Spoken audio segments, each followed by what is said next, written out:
Hello guys, আসসালামু আলাইকুম ওয়া রাহমাতুল্লাহ। আজকে আমরা আসছি মিলানোর কাইরোলি কাস্তেলো জায়গায়, যেটা কাদুনার খুব পাশেই।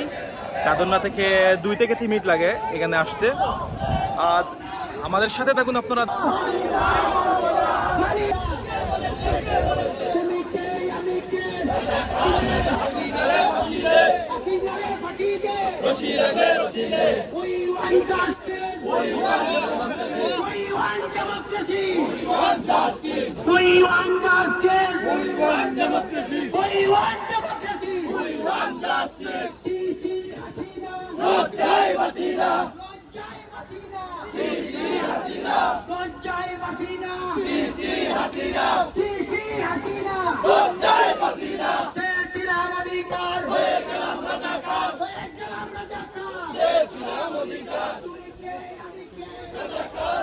এই দেখেন আপনারা যে বাংলাদেশে এরকম ছাত্ররা, সাধারণ ছাত্রদলরা যখন মিছিল করেছিল, ওদের উপর অনেক আক্রমণ হয়।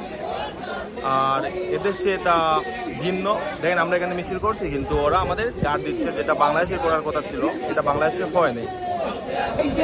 এই রাস্তাঘাটে গুলি করে আপনার পুলিশ বাহিনী মারছে, এদেরকে থামান, থামিয়ে এই বাংলার মানুষকে আপনি মুক্ত করবেন। এই প্রত্যাশাকে আবারও কৃতজ্ঞতা জানাচ্ছি আজকের এই আয়োজন।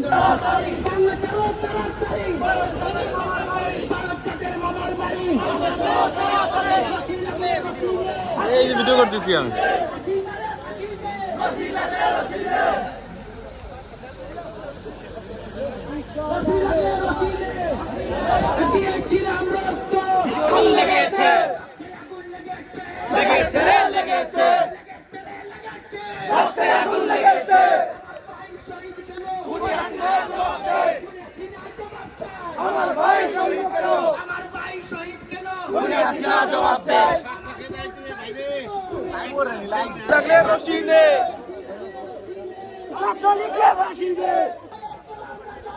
চেয়েছিলাম অধিকার, হয়ে গেলাম রাজাকার।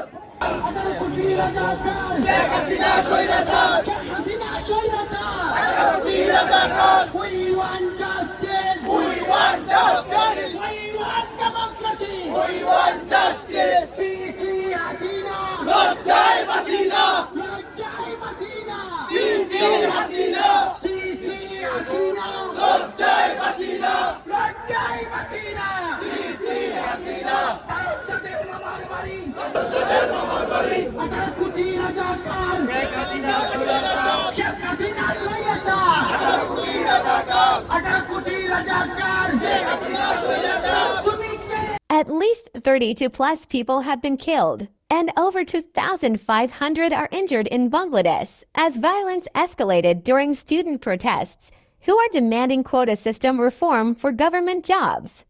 On Thursday, the protests took an even ugly turn as the demonstrating students set fire to the country's state broadcaster a day after Prime Minister Sheikh Hasina appeared on the network seeking to calm the escalating clashes.